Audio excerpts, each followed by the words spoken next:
Tiene la palabra el ilustrísimo señor don Diego Fernández Casado, numerario electo para pronunciar su discurso de recepción ante esta Real Academia.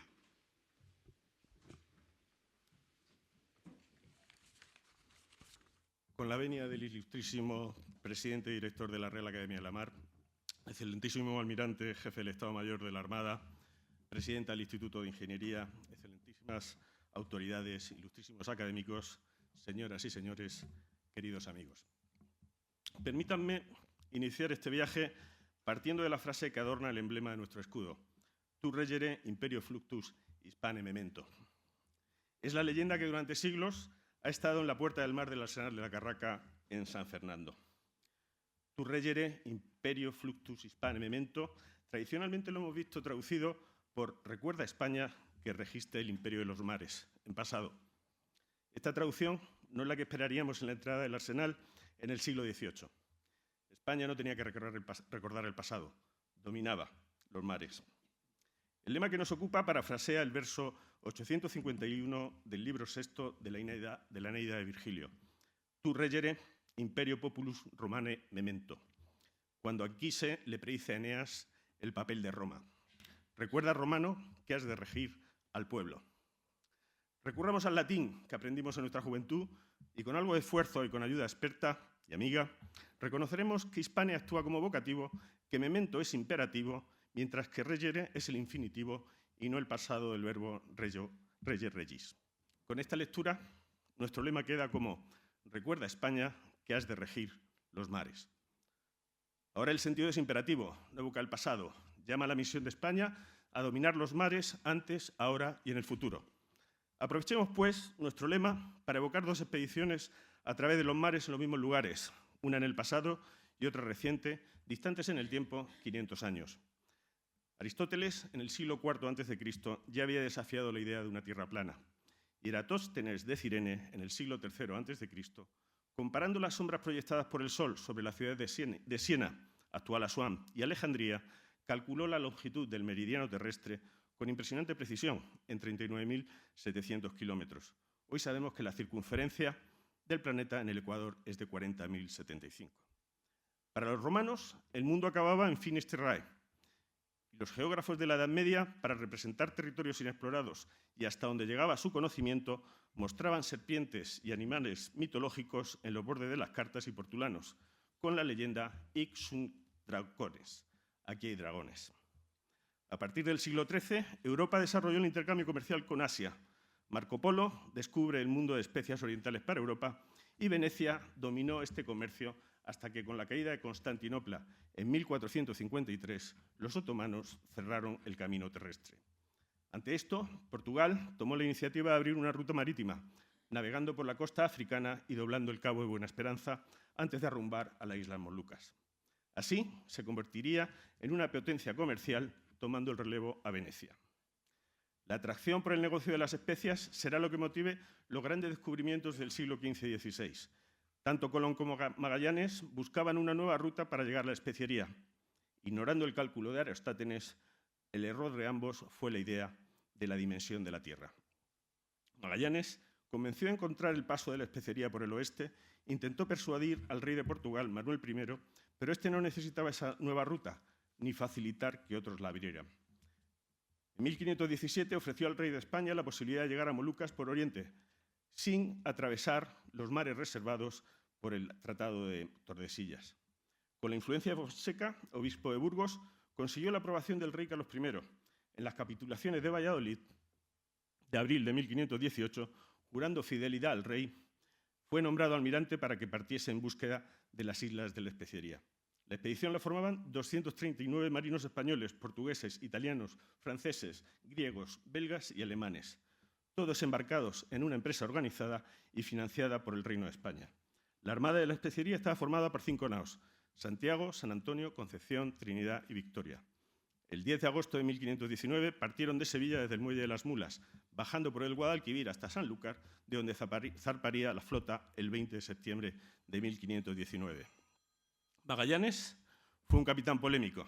Recientemente hemos sido ilustrados sobre su estilo de liderazgo en el discurso de nuestro presidente, ilustrísimo señor don Carlos Cremades. la empatía y el consenso no fueron herramientas que pusiera en juego. Los capitanes españoles entendieron que desatendía el mandato de Carlos I. El desencuentro con Juan de Cartagena, sobrino del obispo Fonseca y nombrado por el rey como persona conjunta en el mando de la expedición, terminó con este arrestado y en el cepo. El tiempo pasaba y la expedición parecía abocada al fracaso. Cada bahía y ensenada eran sistemáticamente exploradas.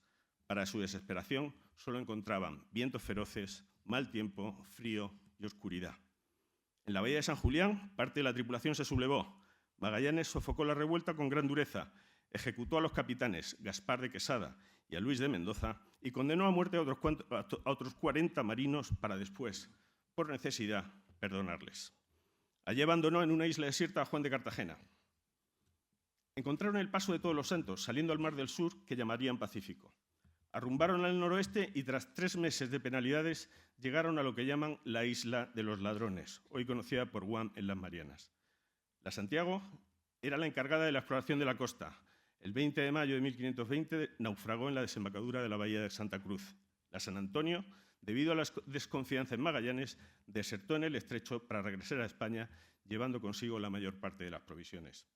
La Concepción, en la que Juan Sebastián Elcano había embarcado como maestre, fue quemado por los propios expedicionarios en Molucas debido a la escasez de tripulantes para manejar las 3 naves. La Trinidad, tras reparar en Tidore, reemprendió viaje tratando de volver hacia Oriente por el Pacífico. Debido a un duro temporal, regresó a Molucas, donde sería apresada por los portugueses y desmantelada para la construcción de un fuerte en Ternate. La Victoria, capitaneada por Juan Sebastián Elcano, cargó en Tidore las especias buscadas. Elcano partió de Tidore con 60 hombres por la ruta de los portugueses. Atravesaron el Índico sin escalas, doblaron el Cabo de Buena Esperanza y arrumbaron al noroeste. A pesar de que trató de evitar a los portugueses, el hambre, la sed, las tormentas les obligaron a recalar en Cabo Verde. Al comprar víveres, pagaron con clavo. Esto les descubrió. Contradecían la excusa de que una tormenta en su vuelta desde América les había obligado a entrar en territorio portugués. Mientras, 18 tripulantes consiguieron escapar en la Victoria, otros 13 quedaron presos allí. Tardaron 4 años en volver a España gracias a la boda de Carlos I con Isabel de Portugal en 1526. Elcano llegó a Sevilla con 17 famélicos hombres el 8 de septiembre de 1522.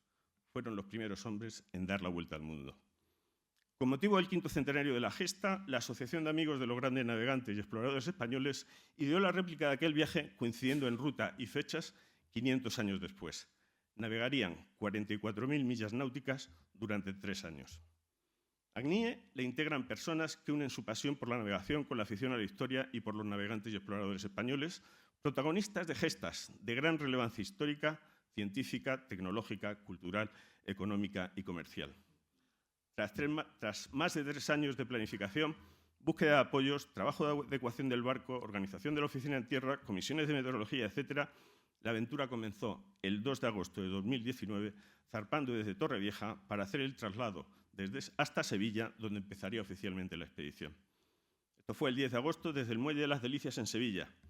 Tuvimos el honor de ser despedidos por la banda de música de Infantería de Marina, añadiendo solemnidad y emoción al momento. Bajo el sol de agosto en Sevilla, tocó marchas hasta que abrió el Puente de las Delicias para franquearnos el paso hasta la esclusa en el Guadalquivir. Dedico un recuerdo a los muchos amigos que nos despidieron en ese momento, en especial a la cónsul honoraria de España en la región de Santa Cruz, en el sur de Argentina, nuestra querida fina Josefa Silva. Emocionada, nos despedía desde el pretil del puente levadizo, emplazándonos a encontrarnos al otro lado del Atlántico. En Sanlúcar cumplimos con las autoridades locales participando en una mesa redonda sobre la importancia del enclave en la partida de Magallanes.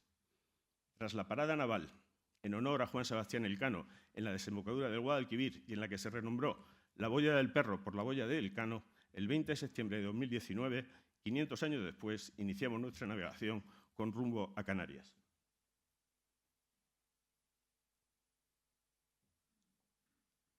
Cavafis, en su poema Ítaca, nos advierte: cuando emprendas tu viaje a Ítaca, pide que el camino sea largo, lleno de aventuras, lleno de experiencias. No temas a los lestrigones ni a los cíclopes, ni al colérico Poseidón. Seres tales jamás hallarás en tu camino si tu pensar es elevado, si celesta la emoción que toca tu espíritu y tu cuerpo. ni a los lestrigones, ni a los cíclopes, ni al salvaje Poseidón encontrarás si no los llevas dentro de tu alma, si no los yergue tu alma ante ti.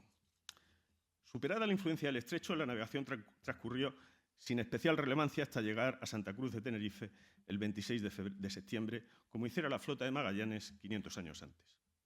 Durante octubre y primera mitad de noviembre finalizamos la puesta a punto del PROS, instalamos la planta potabilizadora electrónica y elementos varios para el cruce del Atlántico. El 17 de noviembre zarpamos desde Las Palmas con rumbo a Río de Janeiro. Ante el cruce del Ecuador, el equipo de tierra monitoriza la posición de las calmas en la zona de convergencia ecuatorial y dirigir a las ventanas de viento que permitan cruzarla con la mayor rapidez posible. El 2 de diciembre atravesamos por primera vez en la expedición y, con el permiso de Neptuno, la línea del Ecuador. A partir de aquí, las estrellas y constelaciones tienen una disposición diferente a la que estamos acostumbrados. Es la Cruz del Sur la que ahora nos ayuda a encontrar nuestra derrota. Tras una navegación agitada por frecuentes chubascos, hacemos una breve escala en la isla de Fernando de Noronha. Una vez descansada la tripulación, zarpamos hacia Recife antes de arrumbar hacia Río de Janeiro. En este último trayecto, a la altura de los arrecifes de los Abrojos, recordamos la batalla que en 1631 impidió que Holanda se hiciese con el control de Brasil. Al mando del almirante Oquendo se infringió una importante derrota a la escuadra holandesa. Sin embargo, el precio que pagó la flota hispano-lusa fue alto. 600 marinos reposan a escasos 20 metros bajo la quilla del PROS. El 19 de diciembre arribamos a Río de Janeiro amarrando en el Yacht Club Urca de la Bahía Guanabara. Desde allí gozamos de la imponente vista del Pan de Azúcar frente a la playa de Botafogo. A nuestra llegada nos esperaban el cónsul español, el canciller de la embajada, el director del Instituto Cervantes, la presidenta de la Asociación de Empresarios Gallegos y Brasileños, además del vicecomodoro del Club Urca. Esa tarde, invitados por el cónsul general de España, acudimos al concierto de la Orquesta Sinfónica Carioca Una noche en España. Difícil describir las emociones que estos agasajos provocan en unos marinos recién desembarcados tras 34 días en la mar. Algún nudo en la garganta hubo que deshacer. En Río nos recibe el embajador y en el Instituto Cervantes pronunciamos una conferencia sobre su importancia histórica hace 500 años.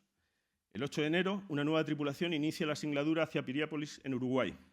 Los 3 primeros días encontramos calmas que permiten una navegación relajada y, en la alternancia de los turnos de guardia, establecer interesantes conversaciones que ayudan a consolidar las relaciones entre la marinería. Arrumbados hacia Punta del Este, se entabla un temporal del suroeste con vientos de 40 nudos y mar gruesa. Prudentes, navegábamos con trinqueta y mesana, pero una racha carga con violencia y rifa la trinqueta. Esta queda rasgada de arriba a abajo, inservible. Con mesana y apoyados en el motor, aguantamos la tempestad. Enfilamos la desembocadura del Río de Plata el 17 de enero, casi en la misma fecha que hace 500 años lo hizo Magallanes. Pensaron que podía ser el deseado paso entre el Atlántico y el Mar del Sur. Tras comprobar que, según avanzaba, el agua se volvía dulce, desistieron continuar su navegación. Hacemos una escala en Piriápolis, siendo recibidos por el embajador español. Por fin, arribamos al Jazz Club argentino en Buenos Aires el 20 de enero de 2020. Una nueva tripulación toma el relevo y se apresta al mantenimiento preciso. Congelador, sustitución de baterías, una nueva trinqueta. Hay trabajo que hacer antes del filar el Atlántico Sur. Cumplimos con nuestro compromiso cultural e institucional. En la Embajada Española participamos en una mesa redonda sobre los primeros exploradores. En el diálogo, la secuencia histórica se narra como un continuo, como si los primeros exploradores ya fuesen argentinos o los más contemporáneos no hubieran dejado de ser españoles. Concluimos que no es una cuestión de identidades y que los presentes, con acento argentino, están tan orgullosos o más de este pasado histórico que nosotros mismos. En el Jazz Club argentino fuimos agasajados por los que con nostalgia nos mencionaban sus raíces españolas. Los navegantes del club, interesados en nuestra aventura, nos mostraban su solidaridad marinera. Recibimos total colaboración, mucha desinteresada y alguna con más interés del que estamos dispuestos a pagar. En pocos días resolvimos la mayor parte de las tareas pendientes. Encontramos en Buenos Aires un proveedor de baterías que servían para nuestro propósito. Decidimos cambiar solo la mitad. En tiempo récord, una velería del Tigre, barrio bonaerense, aguas arriba del Río de la Plata, nos tuvo dispuesta una nueva trinqueta. Cumplidos con la prefectura naval, nos aprestamos a salir y zarpamos de Buenos Aires el 24 de enero de 2020. Hace 500 años, el 7 de febrero, Magallanes dejaba por su popa el río de Solís, el río de la Plata. El río de la Plata es el resultado de la afluencia de los ríos Uruguay y Paraná. Su navegación en aguas de chocolate es sorprendente. La distancia de orilla a orilla es inmensa, pero apenas hay entre 3 y 6 metros de fondo. La carta nos indica numerosos naufragios y pecios, algunos velando a lo largo del estuario. El viento ha caído y en el atardecer la brisa cálida nos brinda una navegación placentera. En una revisión rutinaria nos percatamos que los sistemas eléctricos dan problemas y que las nuevas baterías no están funcionando como esperaríamos. El generador no es capaz de recargarlas. Mientras intentamos encontrar la causa, la previsión nos anuncia un temporal del sur. Nuestros amigos del Jazz Club argentino nos habían puesto en guardia sobre un viento de poniente especialmente violento, intenso y repentino, el Pampero. Con esta advertencia, la configuración bélica era prudente, Génova y Mesana. La meteorología no anunciaba Pampero, pero sí un sur con rachas de 35 nudos. Ante esto, enrollamos el Génova y damos la nueva trinqueta. En una dura noche con rachas de 40 nudos, las baterías se agotan y el generador no puede cargarlas. Nos quedamos sin electrónica. El piloto automático deja de funcionar y gobernamos a mano. En el atardecer del 27 de enero enfilamos la bocana de Mar del Plata. Desde el extremo del dique de Abrigo, alguien nos saluda con entusiasmo. Es nuestra Fina, la cónsul honoraria de España en la región de Santa Cruz, que como comprometió en Sevilla, nos daba la bienvenida a Mar del Plata. Anocheciendo, amarramos en la boya del Club Náutico Mar del Plata, nos recibe el vicecomodoro y nos explica que llevan varias noches monitorizando nuestra posición.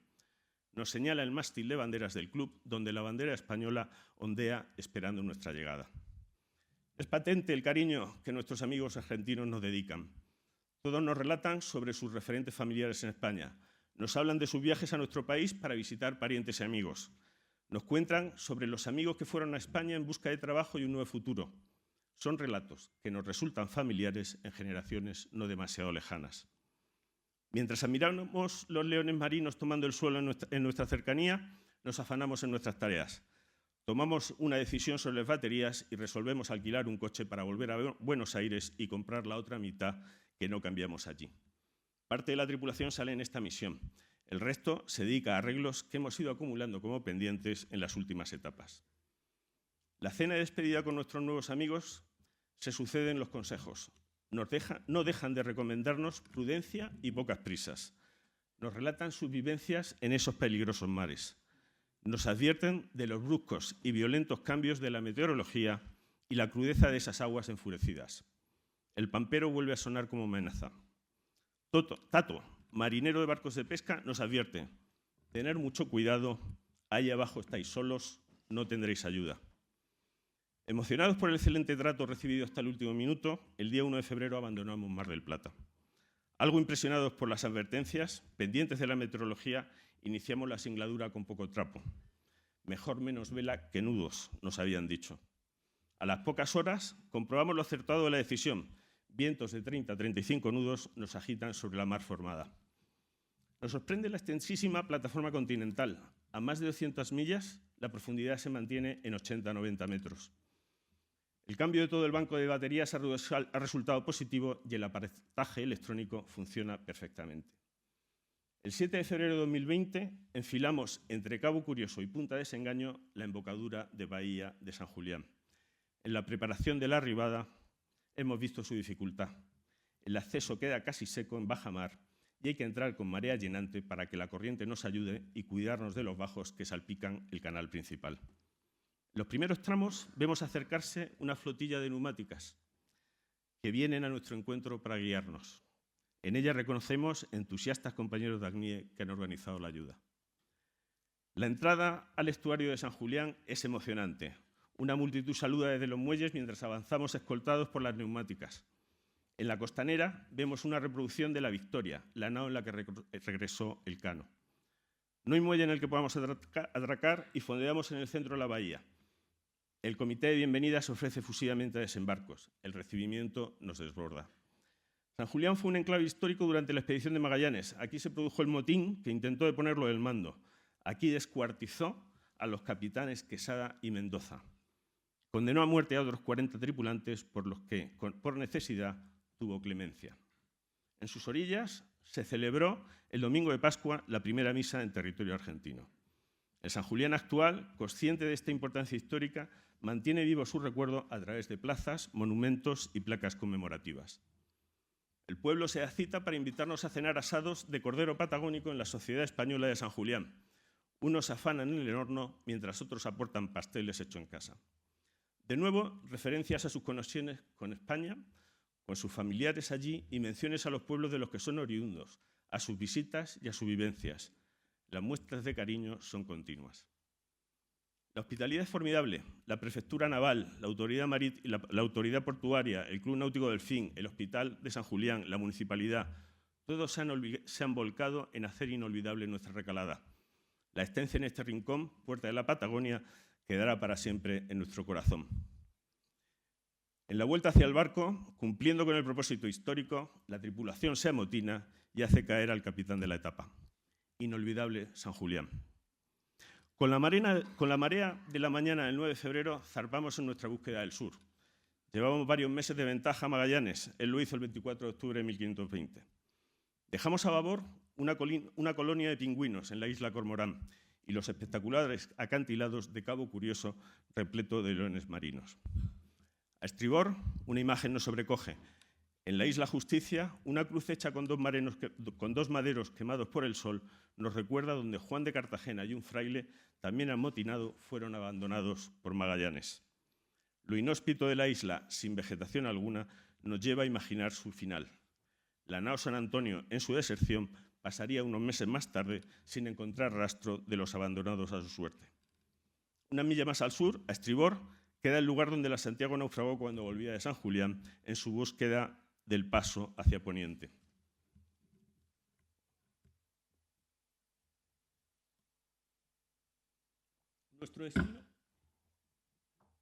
Nuestro destino es Punta Arenas, en Chile. Sin embargo, la nueva dotación nos advierte por radio de la imposibilidad de amarrar allí. Nos proponen cambiar el punto de recalada y hacerlo en Río Gallegos, aún en la Patagonia argentina.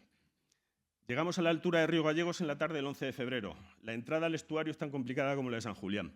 Decidimos ponernos al pairo y pasar la noche aguantando la posición para, con el amanecer y la pleamar, adentrarnos en la ría. El acceso está guardado por el Cabo Buen Tiempo a estribor y por Punta Loyola a babor. La amplitud de la marea es muy importante y la corriente vaciante en contra muy fuerte. Debemos esperar al momento adecuado para, con la antelación suficiente, iniciar la entrada. Una vez en la ría, de nuevo, surge una flotilla de bienvenida que nos indica la ruta a través de los bajos. Llegamos en bajamar, por lo que fondeamos en el centro de la ría frente a un antiguo muelle sin uso. Es una formidable estructura de madera que, por su antigüedad, nos hace dudar de su resistencia. La amplitud de la marea es de más de 14 metros y en el fondeo pasamos de tener 3 metros de sonda a llegar a los 17 en pocas horas. La corriente, superior a 5 nudos en el extremo de la bajamar, desciende hasta ser casi nula en la pleamar. Esta dinámica nos obliga a hacer las operaciones de desembarco y embarque de las impedimentas con la mayor celeridad. El recibimiento es extraordinario. En el muelle nos espera el cónsul honorario de España, el delegado gubernamental de la región de Santa Cruz, autoridades de la municipalidad, prensa. Les atendemos vigilando al mismo tiempo la bajada de la marea para salir a escape y fondear nuevamente en el centro de la ría para volver en la neumática del Club Náutico. El cariño que recibimos de un sinnúmero de personas e instituciones nos hace sentirnos inmensamente cómodos. Apreciamos la verdad de la expresión, la mar nos une. Todos eran argentinos con raíces en España, algunos con antepasados que llegaron hace más de un siglo de Galicia, de Asturias o de otras regiones de la madre patria. Todavía nos recuerdan así. Nos cuentan sus referentes, sus memorias y su admiración por nuestro país. Recibimos la invitación para cenar un asado de cordero patagónico en nuestro honor en el fabuloso edificio modernista de la Casa de la Asociación de Socorros Mutuos. ¡Qué nombre más bonito! ¡Qué significante tan solidario en medio de aquellas inhóspitas tierras de la Patagonia! Casa de la Asociación Española de Socorros Mutuos. Otra noche para no olvidar. Se sucedieron discursos y loas, muestras de cariño y nostalgia, intercambio de regalos y de afectos. Les recordamos con emocionado reconocimiento y estima. Levamos anclas y zarpamos en búsqueda de nuestro desafío, el paso del Estrecho de Magallanes. Magallanes llegó al Cabo de las 11.000 Vírgenes el 21 de octubre de 1520. Le puso ese nombre en honor a la festividad de Santa Úrsula y las 11.000 Vírgenes de celebración en esa fecha. El PROS llegó en la madrugada del 15 de febrero, manteniendo 8 meses de ventaja. En la noche habíamos visto multitud de luces emulando los fuegos que habían visto 500 años antes aquellas tripulaciones. Para ellos fueron las hogueras que los patagones encendían en la costa. Para nosotros aquellas imágenes tenían menos épica, pues correspondían a luces de barcos pesqueros en aquellas aguas. En la embocadura, por babor, nos saluda el surtidor de una ballena. Lo interpretamos como un presagio de buena suerte. Irreproducible la emoción al doblar el cabo. Por fin entrábamos en el Estrecho de Magallanes. Magallanes tardó 3 semanas en confirmar que era el paso hacia el Mar del Sur. Entonces, el 8 de noviembre se produjo la deserción de la nao San Antonio. Esta volvió a España con la mayoría de los víveres de la flota. Hecho especialmente grave, pues dejaba desabastecidas a las 3 naves restantes, la Victoria, la Trinidad y la Concepción. Al doblar el cabo percibimos las dificultades de la navegación en el estrecho. El viento en contra nos obliga a ceñir en el estuario. El cruce del Estrecho de Todos los Santos de Magallanes nos mantiene atentos día y noche, prestos a maniobrar. Es de difícil navegación, pues los fuertes vientos, la corriente, las mareas cambiantes y el tráfico nos obligan a gobernar continuamente. Embocamos un canal estrecho, la primera angostura. Arriamos velas y navegamos a motor. Nuestra velocidad sobre fondo es de 1 o 2 nudos, a pesar de la sensación de 6 o 7 sobre el agua. Hay momentos en los que estamos parados. El denso tráfico y las numerosas balizas nos recuerdan que es un canal que comunica 2 océanos y separa, o más bien une, el continente con una extensa región de cientos de islas bautizadas hace 500 años como Tierra del Fuego. El paisaje espectacular. Navegamos entre laderas con vegetación y arbolado que llega hasta la orilla. Nos asombra tanto verdor tras el pardo de las estepas patagónicas. Detrás, muy cerca, cumbres nevadas. El frío se hace presente. Pasamos la segunda angostura. El viento en contra es de más de 40 nudos. De nuevo, viento, marea y corriente plantan batalla. En la noche dejamos a estribor Punta Arenas. El viento polar nos anuncia que en pocas horas doblaremos el Cabo Froward. Esta será la máxima latitud sur, 53 grados, en los 50 rugientes que alcanzaremos. Nos sobrecoge el recuerdo de los hombres que nos precedieron 500 años atrás. No evitamos imaginar el hambre, la ropa mojada, el frío, el hacinamiento, la incertidumbre sobre lo que se encontrarían a cada milla navegada y la desesperación cuando la fuerza de las corrientes les hacía retroceder. Navegamos próximos a Puerto del Hambre y Ciudad Rey Felipe. Allí, hace 440 años, se asentaron los españoles de la trágica expedición de Sarmiento de Gamboa. Brindaremos en el paso Froward por su memoria. De vez en cuando, por alguna de las bandas, resopla una ballena. Gaviotas, alcatraces, cormoranes, focas y pingüinos acompañan nuestro avance. Fondeamos para pasar la noche en la bahía de las Sardinas. Aquí, en esta pequeña ensenada, se celebró la primera misa en tierras chilenas. La bahía está igual que entonces. El único cambio, su nombre en las cartas náuticas. Fue renombrada por los ingleses como Fortescue. Nos parece más propio llamarla por su nombre original, Bahía de las Sardinas. Cada ensenada, cada paso, aunque muchos de ellos hayan sido injustamente renombrados por voces inglesas, nos recuerdan la gesta. Seguimos adelante y antes de entrar en el paso tortuoso, el nombre es expresivo y adecuado, analizamos la meteo. Se nos viene encima una tormenta con vientos de 50 nudos y rachas de 70. No es la situación con la que quisiéramos encontrarnos en medio de un canal angosto en el que las posibilidades de maniobra y escape son nulas.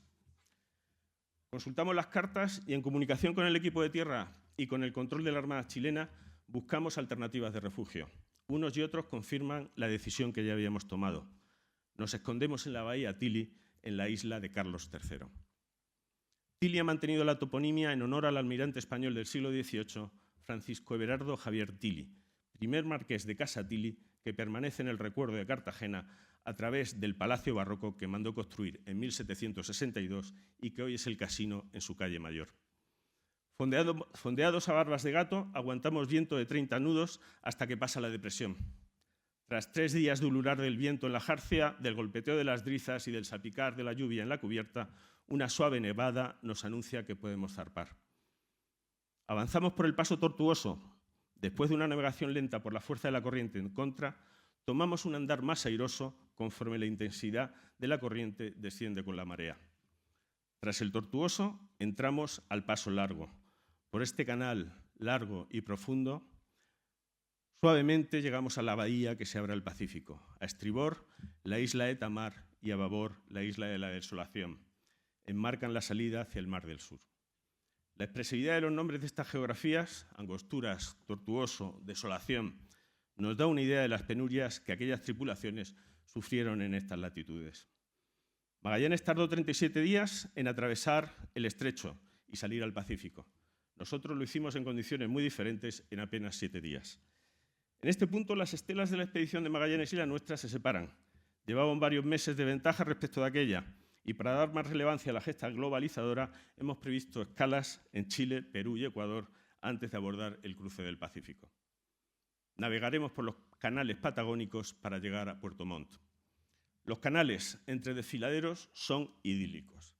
Son un laberinto entre multitud de islas llenas de vida y verdor. La vegetación es exuberante y parece derramarse desde las montañas que nos rodean hasta la orilla. Las torres del Paine y el Fitzroy en las estribaciones de los Andes se alzan en nuestro horizonte. Las montañas son más bellas cuando la luz del atardecer anaranja el blanco de sus nieves y las ilumina resaltando sus volúmenes y formas. El tiempo pasa despacio mientras descubrimos a la vuelta de cada recodo una nueva playa o ensenada más bella que la anterior. En la costa, faros legendarios y restos de antiguos naufragios. La única señal de vida humana es la de mercantes que cruzamos de vez en cuando llevando provisiones a poblados remotos. Ocasionalmente también coincidimos con algún crucero de placer. Con el pasar de los días, en navegación apacible, nos hacemos conscientes de un problema común con la expedición de Magallanes. La salida apresurada de Río Gallegos, por la rapidez de la marea, no nos permitió hacer el aprovisionamiento adecuado. La fortuna hizo que cargáramos primero las provisiones líquidas, excelentes vinos argentinos, donde las cajas del enemigo para el tinto y el osado para el blanco fueron los protagonistas, no nos olvidamos. Pero nos quedamos cortos en la variedad de las provisiones sólidas. La oportunidad apareció en forma de yate con el que habíamos coincidido en varios pasajes. Con desparpajo, contactamos con el piloto chileno y ofrecemos nuestro aceite de oliva por algunas provisiones. Una vez consultado con su capitán, nos indicó una maniobra por la cual, parando en nuestra proa, nos pasaron con gran generosidad varias bolsas conteniendo carnes, frutas y verduras. Aprovechando la bonanza, salimos al océano para ganar velocidad. El viento por la aleta de babor y la ola tendida nos permitía navegar a buen ritmo. Con nostalgia y preguntándonos si volveremos, dejamos atrás la intensa y limpia luz de los días y la oscuridad de las noches estrelladas de la Patagonia. Al norte del laberinto de las islas chilenas pasamos a través de la boca del Guafo entre la isla de Chiloé y el continente. Dejamos el volcán Corcovado a estribor. Arribamos a Puerto Montt, donde los leones marinos toman el sol sobre las boyas de fondeo. Numerosos barcos de pesca abarloados quedan a babor y amarramos en Marina Oxen. Recibimos un cálido recibimiento en el cuartel de la Armada con responsabilidad sobre la Patagonia y la Antártida chilena. En un muy entrañable encuentro relatamos el objeto de nuestra expedición y comentamos detalles de la aventura. Compartimos con la oficialidad el habitual almuerzo de los jueves de la Armada chilena. La empanada, la cazuela sazonada con merquén, aliño mapuche, y el mote con huesillos son platos muy cercanamente emparentados con muchos de los guisos de nuestro país. Al alba buscamos nuestra salida al Mar del Sur. Dejamos las islas de Puluqui y Tabona a estribor. La puerta está bien guardada por el canal de Chacao. Hemos calculado nuestra partida para llegar a mar abierto con corriente a favor. Esta puede ser hasta los 14 nudos con mareas vivas, por lo que hay que aprovechar la vaciante que nos empuje. La contraria nos escupiría de vuelta. Navegamos entre las plataformas que construyen el inmenso puente entre la isla de Chiloé y el continente. Será el puente colgante más grande de Iberoamérica. Hacemos un andar de 9 nudos con la corriente a favor y en el canal decenas de focas flotan en torno al barco. En la confluencia de las corrientes, la marea saliente y el principio de la marea creciente que llega del Pacífico hace hervir el agua. Las olas no tienen dirección y el mar nos engaña. En la superficie nos enseña zonas lisas y a continuación un hervidero. No nos dejamos llevar por el espejismo, no nos dirigimos a lo que aparenta placidez, pues a los pocos metros, bajo la superficie, la corriente es más intensa para salir violenta unos metros más allá. Nos mueve la proa a capricho y nos obliga a mantener firme el rumbo. Viramos hacia el norte y por popa quedan el frío y las difíciles corrientes y los vientos huracanados. Nos ayuda la corriente de Humboldt, fría, superficial y constante. Los intentos de pesca tienen su recompensa y un túnido y una barracuda suben a cubierta. Son hábilmente preparados en marmitaco como corresponde a una tripulación en la que ejercen varios vascos. Llegamos al Garrobo, a 25 millas al sur de Valparaíso. Aquí también somos recibidos a bordo de neumáticas para guiarnos al amarre. El puerto del Garrobo es pequeño, pero con un club náutico, la Cofradía Náutica del Pacífico, muy activo en regatas de crucero y vela ligera. Amarramos en un muelle detrás de la isla del Pájaro Niño. El vecindario es de gran algarabía, pues está repleta de pelícanos, alcatraces, gaviotas y pingüinos. En Santiago de Chile nos reciben el embajador, autoridades, la Armada chilena y empresarios españoles. En un emotivo acto presentamos nuestro proyecto y recibimos nuevas muestras de apoyo a nuestro proyecto. Se produce el relevo de la siguiente tripulación que zarpa el 11 de marzo con destino a Guayaquil. La tripulación se ha reducido a 5 navegantes, 2 regresaron a España ante las noticias de una epidemia vírica. Los que vuelven a Madrid reciben la inquietante noticia de que la Organización Mundial de la Salud ha declarado una pandemia global.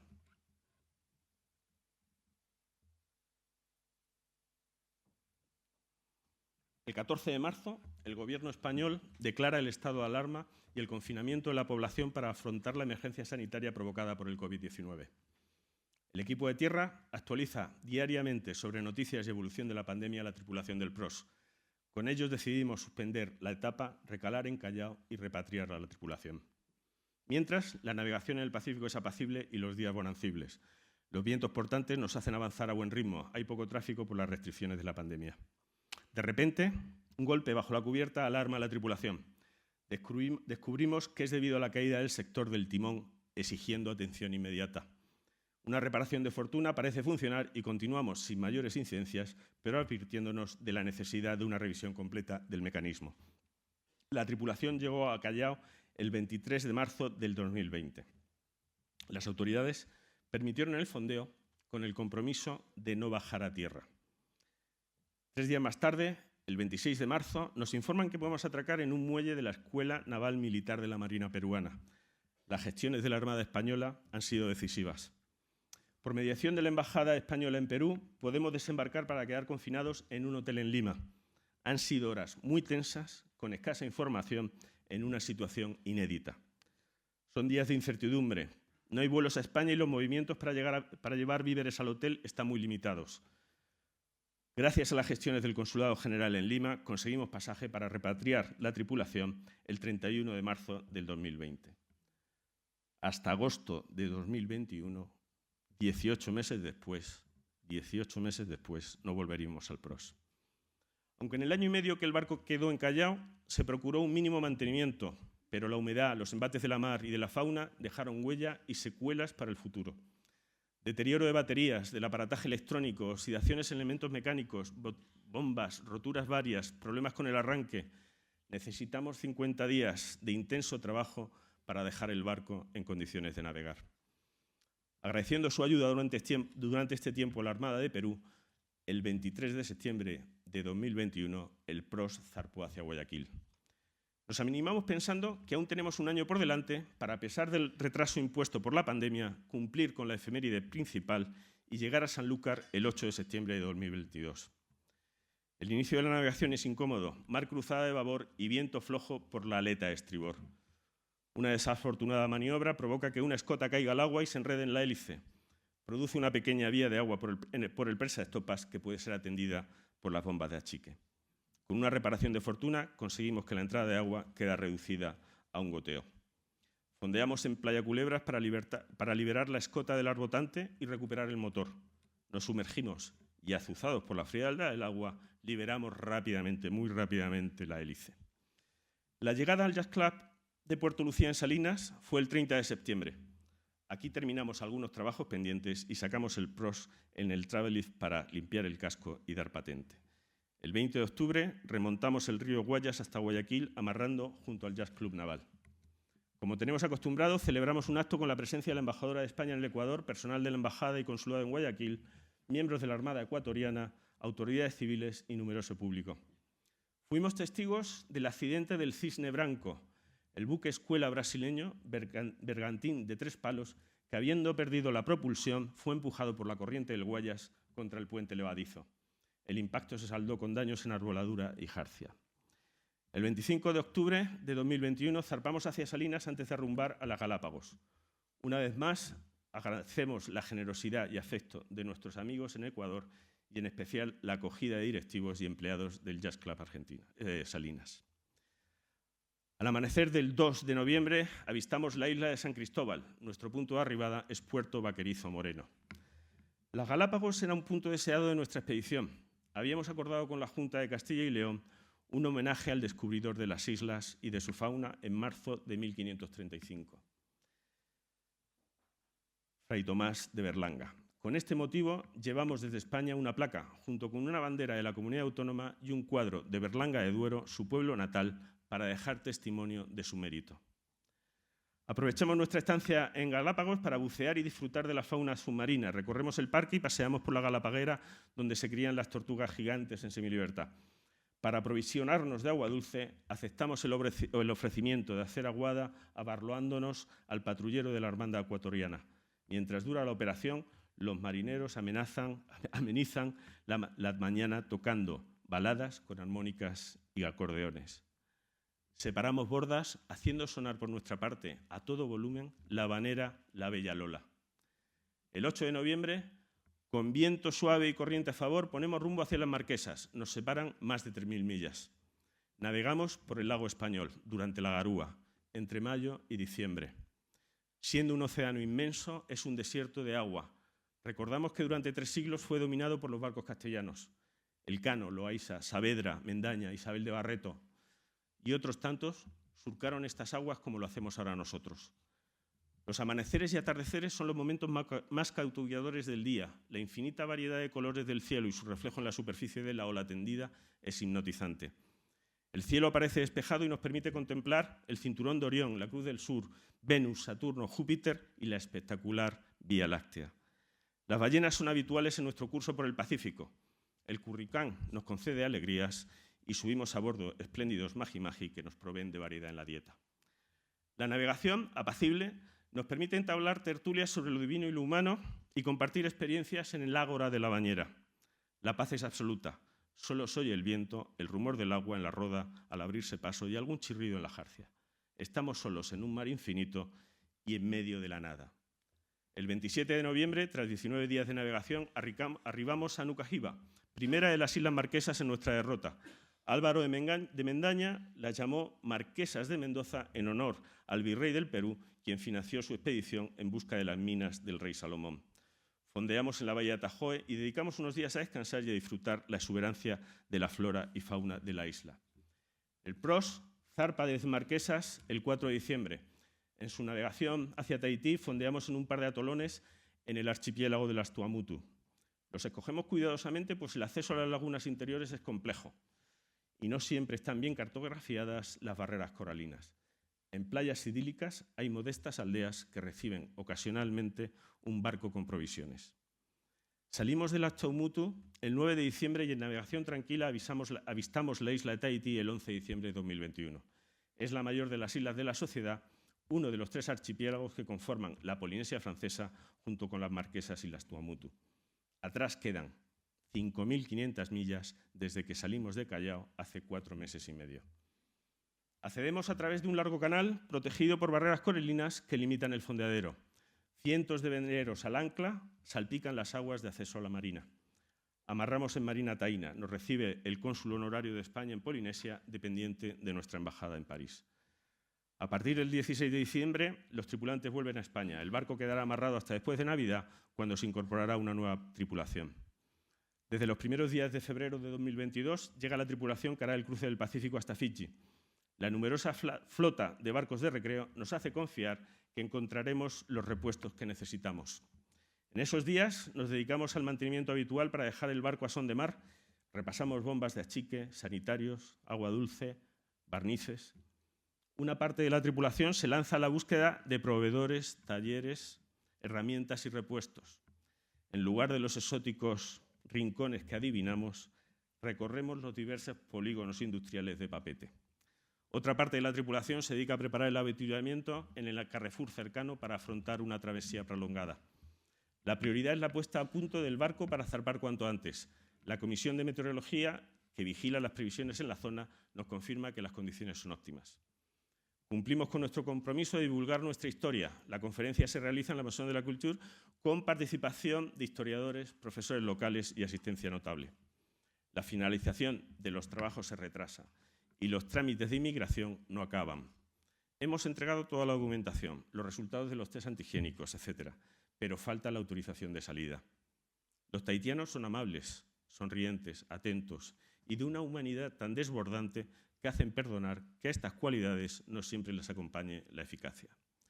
Ante la incertidumbre, organizamos una excursión a la isla de Moorea, a bordo del ferry que cruza desde Tahití. Teníamos referencia de su belleza y no nos ha defraudado en absoluto. Falta tiempo para visitar rincones que intuimos aún más impactantes. Finalmente, tras 16 días de intensa actividad, el 12 de marzo zarpamos de Papeete, capital de Tahití, sin apenas haberla conocido. Sin viento navegamos a motor, disfrutamos de la soledad en mitad del desierto de agua y con el espectáculo de nubes cambiantes y emocionantes atardeceres. Arrumbamos a Raiatea. La entrada al atolón está protegida por el arrecife de coral. Fondeamos en la laguna interior.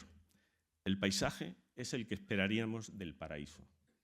Aguas turquesas y templadas, arenas blancas y deslumbrantes, paz infinita. La siguiente parada la haremos en la mítica Bora Bora. En las aguas interiores, en las lagunas interiores, el agua tiene todas las intensidades del turquesa. En el horizonte, los picos desafiantes y salvajes están tapizados de vegetación de suaves curvas y tremenda variedad. Tras fondear, el día nos reserva una sorpresa final. Durante el baño, nadamos entre mantas, rayas y tiburones punta negra. Hipnotizantes nos rodean, van y vienen, nadan entre nosotros. La emoción es indescriptible. Nos sentimos tranquilos y confiados y privilegiados por disfrutar de estos momentos. En Baitape, capital de Bora Bora, los trámites de inmigración se hacen esperar. No nos importa demasiado, aunque la impaciencia por volver al mar nos azuza. El primer atardecer es un espectáculo. No podemos decidir qué vista es más bonita, si la que teníamos a proa con la puesta del sol o la que queda atrás por popa con la luna iluminando el mar y la figura de Bora Bora recortándose en el ocaso. Por popa, colores malvas y violetas en el horizonte, platas sobre el mar, blancos en el cielo. Por proa, amarillos, naranjas, tostados, el mar calmado sin viento como una manta de terciopelo azulado que irisa los colores del cielo. Las ondulaciones se tornan rojas en las crestas y añiles en los senos de las olas. La noche es otro espectáculo. Las estrellas y constelaciones, definiéndose, brillan con fuerza. Con ayuda las identificamos y asociamos nombres míticos a esos puntos sobre nosotros. En el último atardecer, las nubes anticipaban viento y chubascos, no han defraudado. Navegamos con Génova y Trinqueta manteniendo entre 5 y 6 nudos. Este viento que nos hace andar también nos obliga a hacer algo de suroeste para aprovechar su intensidad. No importa, daremos otro bordo más adelante. Lo importante ahora es navegar y recorrer millas en este inmenso Pacífico. Finalmente, el viento portante ha ido en aumento y además de llevarnos a rumbo, nos regala velocidades de 8 nudos. El antaño lago español nos ha hecho entender su nombre de Pacífico. La absoluta tranquilidad de sus aguas solo se ve alterada por la estela dejada a nuestro paso.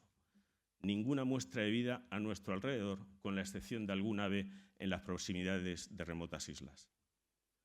Ponemos en marcha el motor con regularidad para ayudarnos en alguno de los rumbos y cargar baterías, hasta que repentinamente dejó de arrancar sin motivo aparente. Lo intentamos varias veces, pero no hay ruido que intente engranar. El tema es serio. Tenemos el Pacífico por delante y aunque este es un barco de vela, la incertidumbre sobre el motor nos inquieta. El motor de arranque ha funcionado sin problemas hasta ahora. Repasamos las distintas fuentes de fallo, lo desmontamos, intentamos su ajuste, repasamos las conexiones con las baterías. Los intentos son infructuosos, solo nos queda rendirnos a una evidencia. No somos capaces de ponerlo en marcha. Resignados, aceptamos que el resto de la navegación hacia Fiji será a vela. Esta circunstancia añade riesgo a la aventura, pues el apoyo del motor permite hacer rumbos más directos, escapar de tormentas, eludir arrecifes o facilitar el fondeo en alguna isla. Recordamos a los navegantes que hace 500 años cruzaron estas aguas en encalmada total, con escasez de agua y de comida, sin saber siquiera dónde iban ni la certeza de su destino. ¿Qué fuerza debió tener quien los animaba a seguir hacia lo que aparentaba ser una quimera?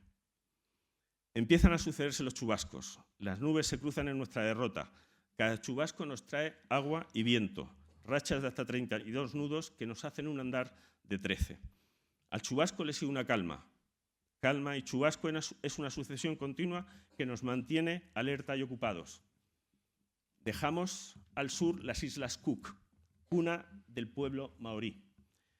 Recordamos al clan de los Paniora, descendientes de un marinero segoviano, Manuel José de Frutos, que desertó en Nueva Zelanda en 1830 y cuyos descendientes ahora son más de 20.000. Apegados a sus cultos y tradiciones maorís, no han olvidado sus raíces españolas. Comentamos que en Moorea y en Tahití vimos hórreos iguales a los de Galicia o Asturias. Las calmas nos desesperan, nos hacen flotar en un mar plano sin capacidad de maniobra. Es la zona de convergencia del Pacífico. A veces las tormentas nos hacen correr el temporal en dirección contraria a nuestro destino. Hemos perdido en una jornada todo lo ganado en las dos anteriores. En las cartas náuticas vemos con inquietud la señalización de abundantes restos de naufragios en los arrecifes que protegen los atolones en nuestra ruta. A la altura de Tonga recibimos un aviso de tsunami. Pocas semanas antes, el 15 de enero de 2022, entró en erupción el volcán submarino Tonga Hunga.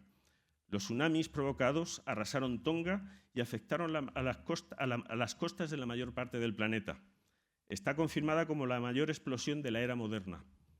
Los efectos producidos por los millones de toneladas de vapor de agua emitidos a la atmósfera han alterado el clima de la Tierra y contribuirán a su calentamiento durante varios años. Afortunadamente, nuestro aviso de tsunami es desactivado tras unas horas. Arribamos a Suva tras 25 días de navegación sin contactar con ningún barco salvo una patrulla en Tonga.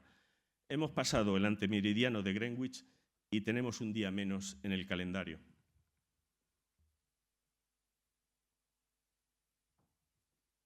Cavafis, de nuevo, nos dice: pide que el camino sea largo, que muchas sean las mañanas de verano en que llegues, con qué placer y alegría, a puertos nunca vistos antes. Detente en los emporios de Fenicia y hazte con hermosas mercancías, nácar y coral, ámbar y ébano, y toda suerte de perfumes, cuanto más abundantes perfumes puedas. Ve a muchas ciudades egipcias a aprender de sus sabios. Inmediatamente empiezan las gestiones para reparar averías. Gran decepción al comprobar que en Suva no disponen de servicios competentes para ayudarnos. En Suva, capital de Fiji, conseguimos un mecánico, Pepe, que a pesar de su buena disposición y sus lecciones sobre la ley de Ohm, no nos ofrece muchas garantías sobre su habilidad para arreglar el motor de arranque. En la vitrina de trofeos del centenario Suva Jazz Club encontramos un antiguo sable que nos resulta familiar. En la empuñadura de marfil, la cabeza de un león. En el guardamanos, el escudo de la Armada Española. Es un sable de nuestra Armada en las antípodas. Curiosos, averiguamos que el buque escuela Juan Sebastián Elcano recaló, fondeando frente a Suva en su primera vuelta al mundo en 1929. La imaginación se atreve a componer historias de guardiamarinas enamoradizos en el Mar del Sur. Finalmente el motor arranca, nos vamos. Zarpamos hacia otra marina de Narau con servicios técnicos y cercana al aeropuerto desde donde volverá la tripulación. En la noche, repentinamente, se para el motor. Esto no había pasado nunca. Nos miramos asombrados, intentando encontrar la respuesta en el otro. Desplegamos velas y decidimos volver a Suva. Hacer slalom en la noche, a vela, entre arrecifes y escollos y advertencias en la carta de agua no cartografiadas, no parece muy inteligente. Desembarcamos la tripulación que, frustrada, tiene que volver a España. Quedamos un pequeño retén a bordo para reparar el desaguisado. Vuelta a sucesión de montajes y desmontajes, pruebas con nuevas baterías y reconstrucción del circuito eléctrico de arranque. Concluimos que el problema es eléctrico y no mecánico. Al día siguiente nos convencemos de lo contrario. En una de las pruebas, perdidos en las entrañas del compartimiento del motor, En un desesperanzado intento, el motor arranca. Nos miramos con alegría para de repente ver que el motor está embragado, que el eje gira, la hélice gira, el barco navega y que arrastra el fondeo. Corriendo subimos a cubierta a tiempo de maniobrar y evitar estamparnos con el naufragio de un buque que algún tifón habría arruinado. Con el motor en marcha, nos afanamos en subir a mano el ancla. El molinete había dejado de funcionar por una sobreextensión en el relé. Tras 2 horas de trabajo con un aparejo de fortuna para subir cadena y ancla, zafamos el fondeo y zarpamos hacia Denarau. Siguiendo el consejo de los locales, pasamos por un canal interior que a pocos metros de nuestra banda de estribor anuncia arrecifes, tan temibles como los que adivinamos por babor por las rompientes. La carta no nos ayuda mucho, pues nos advierte que estamos en aguas no cartografiadas. En la costa saludamos a Cannibal Hill. La toponimia nos recuerda que hace 100 años en el interior había antropófagos. Seguimos navegando a motor. De repente, por segunda vez, el motor se para sin motivo aparente. Nos lanzamos a desplegar velas para gobernar entre las islas y llegar al canal de entrada de Denarau. En un nuevo intento, el motor arranca, nos entusiasmamos con el alivio de evitar ese canal estrecho y con tráfico a vela. Estamos a final de abril de 2022. Confiamos en que los servicios de la Marina nos resuelvan los problemas con rapidez. Lo más urgente, arreglar las paradas del motor. Estas serían provocadas por burbujas de aire en los inyectores. Quedó resuelto con el purgado del circuito de gasoil. La reparación del motor de arranque es crítica. Peleamos con los simpatiquísimos técnicos de la Marina que nos dedican la atención, para que nos dediquen la atención que les requerimos. Son encantadores, tanto como ineficaces. Siempre saludan con un bula, hola, y una amplia sonrisa, pero informales sin complejos. Nos pasamos días esperándoles como prometían, pero no aparecen. Cuando lo hacen, dedican poco tiempo y sin resultados. La avería del molinete se soluciona con un nuevo fusible. El motor de arranque se vuelve a montar y desmontar tantas veces que dudamos si han perdido piezas en el trasiego. Mientras, la factura de los servicios de la Marina crece sin compasión. Aprovechamos para pintar interiores y alguna cicatriz en el casco. Reponemos el colchón de una litera que quedó a la deriva frente a la isla de Niue, famoso paraíso terrenal y fiscal. Repasamos bombas, iluminación de bitácora, pastecas, barnices. Nos permitimos descansar los fines de semana para hacer excursiones y explorar el interior de la isla donde encontramos poblados aborígenes. Es curiosa la población de Fiji. Hay 2 sociedades que comparten espacio y tiempo siendo disjuntas en sus relaciones. Por una parte, los nativos de Fiji. En su mayoría no conciben el trabajo para otros, pues la tierra les da lo que necesitan. Es común verlos caminar descalzos por las calles y dormir en el exterior de sus casas. En la economía de la isla, algunos participan en el turismo y en la administración. Los fijianos en las aldeas machacan una raíz, cava, de la que extraen un jugo narcotizante. Por otra, los hindús, traídos por los ingleses en el siglo XIX para trabajar la caña de azúcar ante la pasividad de los nativos. Son muy activos en el comercio y en la escasa industria de las islas. Son 2 sociedades que, inmiscibles, procuran ignorarse. Finalmente, todo en orden. El barco está a son de mar, ha llegado de Denarau la tripulación que hará la etapa hasta la isla de Guam.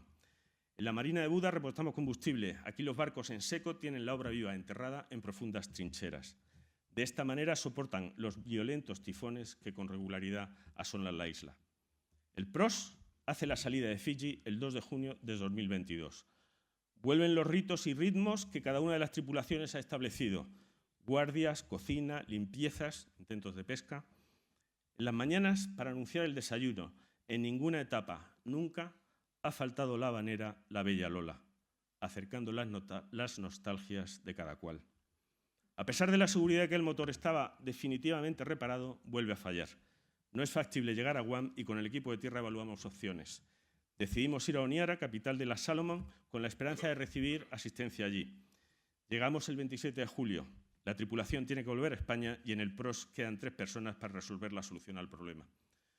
Contactamos con un grupo pesquero con importante participación española, Trimarín, con base en las Islas Salomón. Nos recomiendan vivamente trasladar el barco a otra isla, Noro, donde tienen un taller y mecánicos que podrán ayudarnos. El PROS llega a las instalaciones de Trimarín el 9 de septiembre de 2022. Queda un único tripulante a cargo del barco. Aparecen los mecánicos de la base atunera y se afanan en averiguar las razones de nuestros problemas. Por fin tenemos la certeza de que hablamos con profesionales y que saben lo que hacen. El diagnóstico es grave e inmisericorde. El turbo tiene una grieta y el agua de refrigeración ha entrado en los cilindros. Esto es una avería mayor. Desolación en nuestro compañero y en el equipo que estábamos pendientes desde España. A pesar de todo, estamos en buenas manos. Nos detallan lo que es necesario hacer para resolver el problema. Hay que sacar el motor del barco, desmontarlo completamente, extraer cilindros, camisas, segmentos, cambiar juntas. Cuales cirujanos nos lo explican pidiendo nuestro consentimiento informado para proceder. Resignados, nos ponemos manos a la obra y buscamos por todo el mundo los repuestos de un motor Perkins de los años 80 que ha devenido en múltiples versiones en 40 años. Poco a poco vamos encontrando cada pieza. Encargamos un motor de arranque que localizamos en Israel. Algunos repuestos vienen desde Australia, otros lo localizamos en Estados Unidos. En España, el servicio técnico de la marca consigue el juego de juntas para nuestro modelo. Para mayor complicación, tras la pandemia, la logística mundial está colapsada. Nuestros envíos tardan meses en llegar y los repuestos aparecen en Noro en febrero de 2023. Imposible obviar el relato y las reflexiones de Humberto Eco en La isla del día de antes. Reconstruye la historia de Roberto de la Grieve, náufrago en una nave fondeada a escasa distancia de una de las Islas Salomón. En el siglo II, el geógrafo griego Ptolomeo definió el meridiano de la isla de Hierro como meridiano cero y donde acababa el mundo. Su antemeridiano queda entre el barco de Roberto y la isla y, por tanto, en días distintos. Allí, el ayer se anticipa al mañana o el mañana al ayer y, como tantas veces en la bañera del Pros, se presta a disquisiciones filosóficas. 9 meses parados en Salomón. No es posible reproducir en estas líneas lo que significan 9 meses de soledad e incertidumbre. Solo una persona puede dar testimonio de lo sufrido. Solo la determinación nos aleja de la desesperación. Cavafis, de nuevo, nos recuerda: ten siempre a Ítaca en tu mente. Llegar allí es tu destino, mas no apresures nunca el viaje. Mejor que dure muchos años y atracar, viejo ya en la isla, enriquecido de cuanto ganaste en el camino, sin aguantar a que Ítaca te enriquezca. A primeros de abril de 2023 llegan los tripulantes de la etapa hasta Guam. Habituallamos el barco y lo ponemos a son de mar tras tantos meses parados en Noro. Con un sentido agradecimiento al personal de Trimarín, que también nos ha atendido y acogido, el 16 de abril zarpamos hacia Guam. Magallanes había llegado a la isla de los ladrones, Guam, el 6 de marzo de 1521. La acumulación de retrasos por la pandemia y averías nos descarriaron del objetivo de cumplir la fecha 500 años más tarde. Nuestra llegada se cumplió el 30 de abril de 2023, 2 años más tarde de lo previsto. Siguiendo las instrucciones de la Guardia Costera de Estados Unidos, fondeamos en la bahía de Apra. No hay alternativa, el muelle del Náutico es insuficiente para nuestro barco y el resto es para los buques de la Navy. En pocos días, el barco estará preparado para emprender su próxima etapa a Mactán, en Filipinas, lugar muy relevante, pues Magallanes encontró allí la muerte. El 19 de mayo, desde España, nuestro equipo de meteorología vigila una depresión tropical. Inicialmente, pasaría de largo hacia el norte. Sin embargo, viró hacia el archipiélago de las Marianas. El 21 de mayo cambió de dirección y apuntaba con toda su potencia al centro de la isla de Guam. Las autoridades decretaron el estado de alarma y ordenaron que la población se mantuviera refugiada. Cumpliendo órdenes, arranchamos el Pros para aguantar lo que hubiera de venir y desembarcamos para protegernos en casa de nuestros amigos españoles, la familia Alegreguía. El 24 de mayo, el tifón Mawar arrasó Guam con vientos de más de 145 nudos, 260 kilómetros por hora. Nos llega el mensaje sin noticias del Pros. Había desaparecido de su fondeadero, sentimientos de angustia e incredulidad.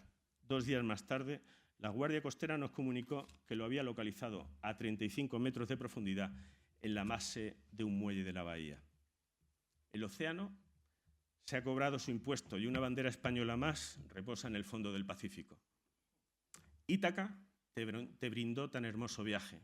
Sin ella no habrías emprendido el camino, pero no tienen ya nada que darte. Aunque la halles pobre, Ítaca no te ha engañado. Así, sabio como te has vuelto, con tanta experiencia, entenderás ya lo que significan las Ítacas. Acaba, por el momento, nuestra expedición y no olvidamos el mandato que hacemos nuestro. Recuerda, España, que has de regir los mares. He dicho.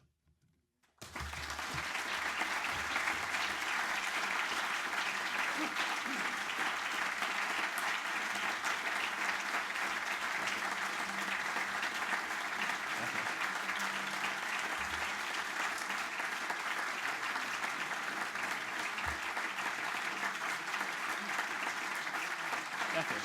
Gracias. Gracias. Muchas gracias.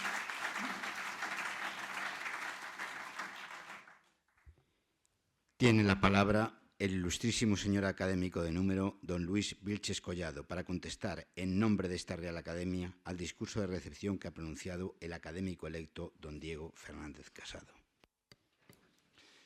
Muchas gracias, presidente de la Academia, presidenta del Instituto, almirante general, autoridades, almirantes, académicos, amigas y amigos.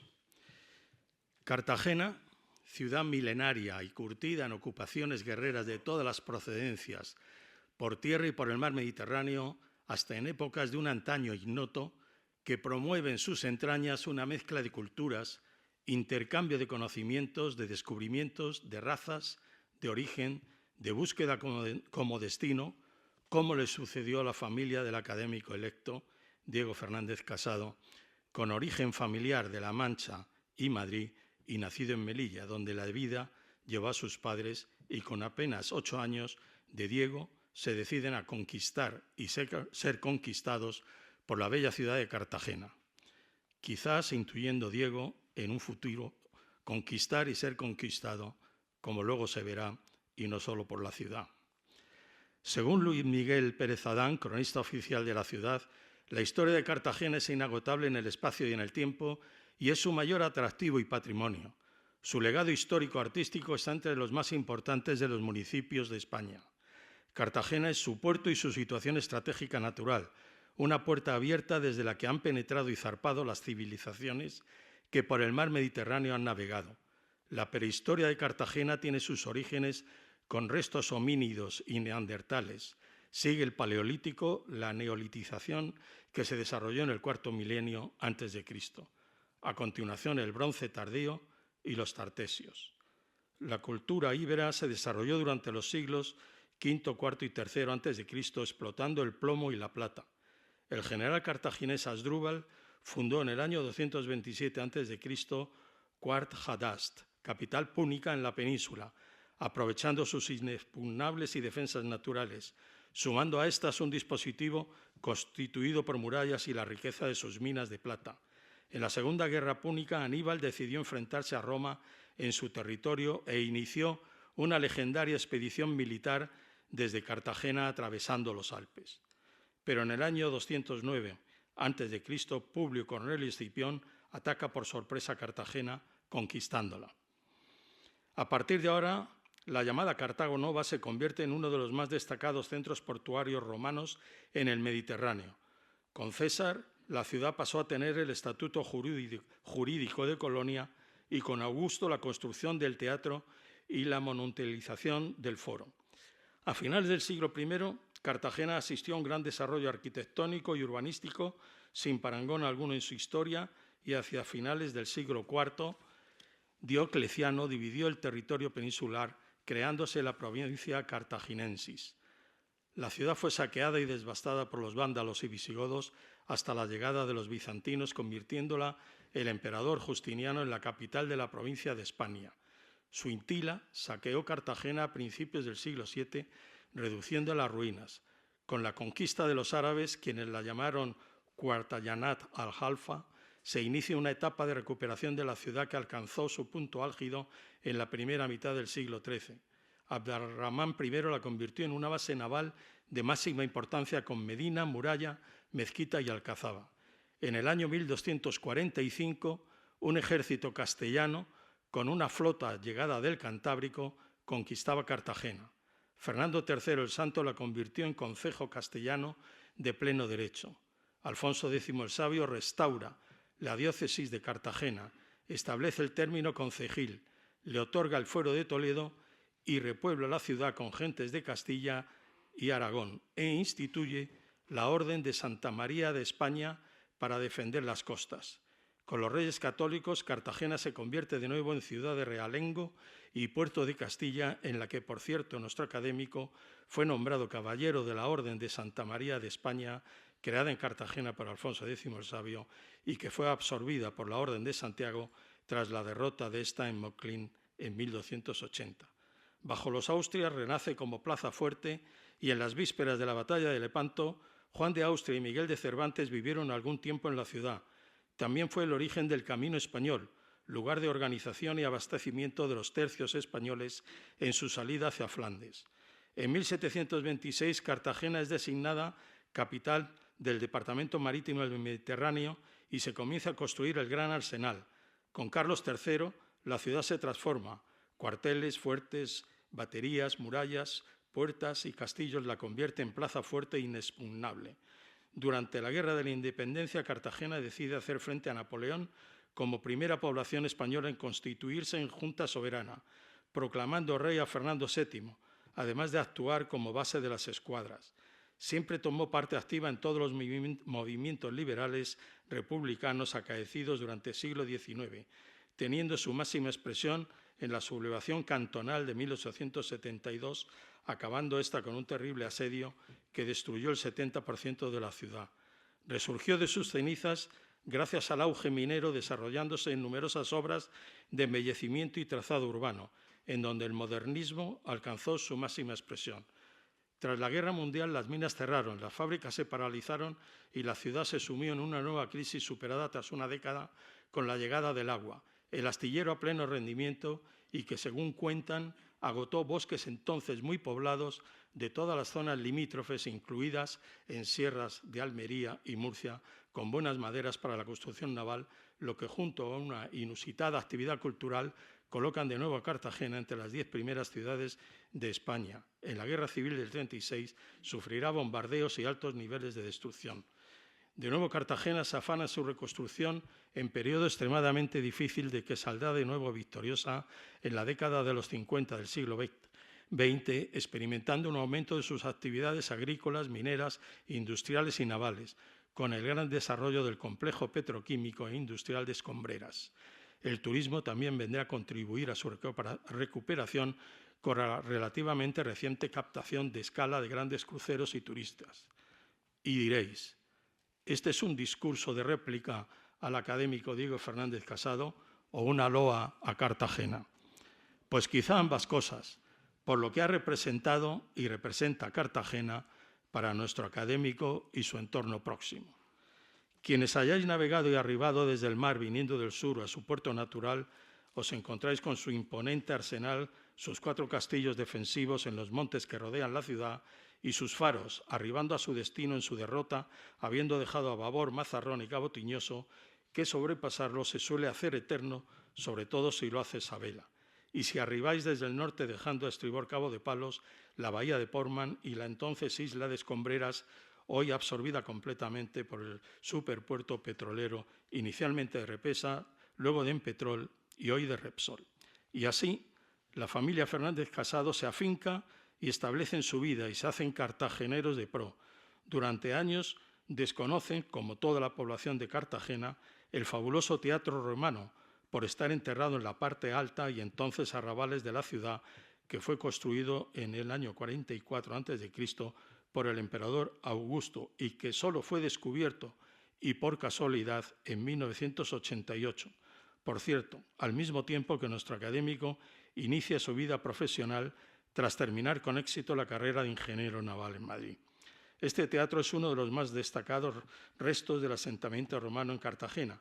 Tenía capacidad para 6.000 espectadores, situándose tras el desagunto en uno de los mayores de Hispania. De forma que Diego se convierte en cartagenero puro durante su aún niñez y posterior adolescencia y juventud.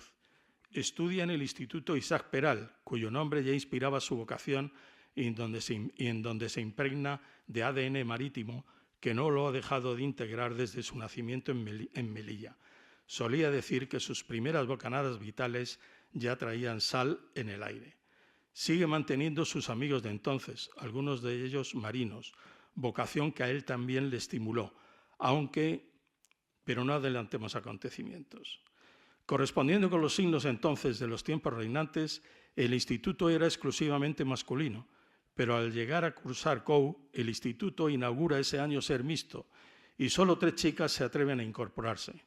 Una de ellas encandila al casi adolescente y hoy académico que casualmente vive 3 casas más arriba en su misma calle. También casualmente, y sin siquiera mirar entre los visillos de su casa al ir a salir, se hace el encontradizo y coinciden para ir juntos todos los días al instituto. Y así descubrimos a María Trinidad García Cánovas, Trini. Desde COU, en Cartagena, hasta hoy, juntos y felizmente casados, con 2 hijos, Elena, que vive en Nantes, y Javier, que nos acompaña hoy. Y por ahora un nieto, hijo de Elena. Y por cierto, Trini, cartagenera de pura cepa, y os aseguro que ejerce como tal. Y hoy día comparten su vida entre Madrid, Nantes, Cartagena y Cabo de Palos. Y en su velero crucero de 35 pies, un prototipo del mítico Puma 350 de Xavier Soler, preparado para regatas, que les mantiene entretenidos con su mantenimiento desde la quilla a la perilla para tenerlo a son de mar y no perder ocasión de navegar en todas las oportunidades que surjan. A la hora de decidir qué estudiar, su vocación es por la mar. Tanto la Armada como la ingeniería le atraían. El ambiente, las amistades, las conversaciones giraban tanto alrededor de barcos como de la Armada. De hecho, empezó a preparar las oposiciones para ingresar en la Escuela Naval Militar de Marín junto a varios compañeros de COU, pero finalmente decidió estudiar ingeniería naval. Sus compañeros ingresaron en la Armada el año siguiente. Diego se traslada a Madrid, donde desde entonces se encontraba la única Escuela Técnica Superior de Ingenieros Navales de España. Su expectativa entonces era terminar la carrera y trabajar en la Bazán de Cartagena toda su vida. Pero como me dijo en una ocasión, vas aprendiendo que la vida te va repartiendo cartas y tienes que jugar lo mejor posible con las que te tocan. Así, su primera experiencia profesional, que le acercó al olor de los electrodos y a la ferralla, fue una beca de verano en 5º curso en la Factoría Naval de Marín, hoy Nodosa. Aprendió y lo disfrutó, desde el progreso de la construcción de una serie de pesqueros hasta entender la dinámica de las reparaciones, y haciendo buenos amigos allí, tal y como ha venido haciendo por doquier a lo largo de su vida personal y profesional. En 6º curso tuvo otra beca en Satena, Astilleros Españoles, cuando estaba en la calle Padilla. Trabajó en el desarrollo de una aplicación en Fortran para el proyecto automático de buques por ordenador, bajo la dirección de nuestro querido Francisco Fernández González y de Miguel Moreno. Eran los duros años de la reconversión naval, por lo que no había muchas oportunidades de trabajo en el sector. Con la experiencia adquirida en el Fortran, le surgió la oportunidad de hacer unas pruebas en IBM y allí tuvo su primera nómina en octubre del 88, con la que ya empezó a cotizar en la Seguridad Social. Y ya hemos referido que fue cuando se descubrió el Teatro Romano de Cartagena. Empezó a navegar con un amigo que tenía un Geisa, pequeño crucero a vela de apenas 5,70 metros de eslora, con el que hacían regatas heroicas entre el Tomás Maestre y Mazarrón. Llegaban abrasados por el sol casi al límite de entrar fuera de tiempo. En otras ocasiones salía como tripulante en cruceros de mayor porte en el Mar Menor. Por entonces, nuestro común amigo y académico Joaquín Coello diseñó y estaba construyendo el Licor 43 en Cartagena, donde participó como armador el también académico Bernardo Rabasa. Alguna vez pudo visitar la nave en la que trabajaba en el casco y los que tenían esa suerte miraban con admiración aquel prodigio que iba a competir por primera vez en la regata Whitbread alrededor del mundo, hoy la Volvo Ocean Race. Su primer velero se llamó Takataka, con 2 Ks. Los siguientes se llamaron Malabar, en honor a la serie de barcos que el ingeniero naval americano Alden hizo en los años 20. Este es un barco en el que navega Kevin Costner, que muchos recordaréis en la famosa, romántica y bella película Mensaje en una botella, con Paul Newman también como protagonista. Diego Fernández Casado ha desarrollado su carrera en diversas posiciones de liderazgo, tanto en consultoría estratégica y de dirección como en servicios de tecnología de la información, con crecientes responsabilidades internacionales en Europa y Latinoamérica. En el texto publicado viene su currículum de forma amplia, que aquí solo vamos a resumir por su extensión. Tras sus inicios en astilleros españoles, en Satena, su experiencia profesional se centró en empresas del grupo IBM con responsabilidades de alta dirección en España, Portugal, Grecia, Turquía, Israel y México. En algunas posiciones dirigiendo filiales con más de 2.500 empleados, y se sentaron las bases para que años más tarde creciera hasta los más de 6.000 empleados en la actualidad. En su última posición en IBM lideró la organización de Global Technology Services como responsable de la transformación digital del negocio de servicios de tecnología de IBM en Europa, lo que le permitió asesorar y participar en su aplicación al sector naval. Ha sido consejero en varias empresas del sector tecnológico en las que declinó continuar cuando fue elegido presidente de la Asociación de Ingenieros Navales de España para evitar posibles conflictos de intereses. En el aspecto técnico-científico, en su etapa, que lo fue como decano del Colegio Oficial de Ingenieros Navales y Oceánicos de España en Madrid, lideró diversas iniciativas para introducir las tecnologías 4.0 en el sector naval y marítimo español y su transformación digital. Desde esa posición organizó y lideró múltiples conferencias y mesas redondas sobre las nuevas tecnologías y la inteligencia artificial que tenéis descritas en el texto escrito. En el aspecto náutico deportivo, Diego Fernández Casado ha sido armador de varios veleros con los que ha participado en diversas regatas de altura, 200 millas a 2, entre otras, y de club. Como director de operaciones de Spanish Impulse, asociación dedicada a la promoción de la vela de alta competición, ha participado en varias iniciativas entre las que destacan el intento de creación de un sindicato para la presentación de un desafío español a la Copa América 2021, presentación de un desafío en la Youth America's Cup que no prosperó y la inclusión de un equipo español en el circuito mundial de SailGP, catamaranes voladores, foileadores, ya les llaman, que el mismo día en que Carlos Alcaraz ganó a Djokovic en Wimbledon y España ganó la Eurocopa en Berlín a Inglaterra, el Victoria, velero español, ganó en San Francisco a Inglaterra, Australia, Nueva Zelanda y Francia, entre otros equipos.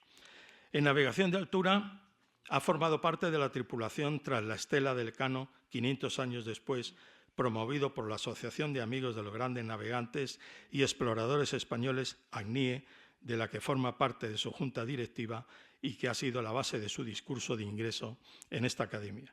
En este proyecto, durante los primeros meses de 2020, ha cubierto las etapas entre Buenos Aires y Valparaíso, Chile, habiendo navegado en el Atlántico Sur, Estrecho de Magallanes, canales patagónicos y costas chilenas, y posteriormente en etapas desde Papeete, en la Polinesia Francesa, a las Islas Fiji, donde surgieron 1000 desventuras y averías.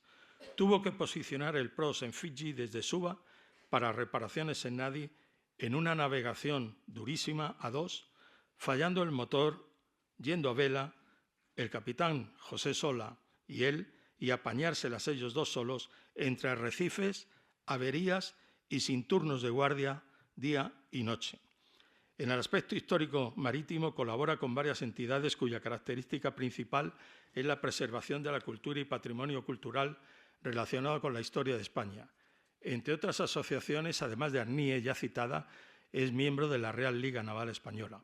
Es colaborador de la Asociación de Legacy, ha participado en la elaboración del libro George Washington y España, el legado del ejército español en los Estados Unidos de América. Como miembro de la Junta Directiva de ACNIE, ha participado en múltiples conferencias y mesas redondas. Además de la ya citada Caballero de la Orden de Santa María de España, le concedieron el premio Paul Harris de Rotary International y más recientemente le han concedido la Cruz al Mérito Naval con distintivo blanco de la Armada Española.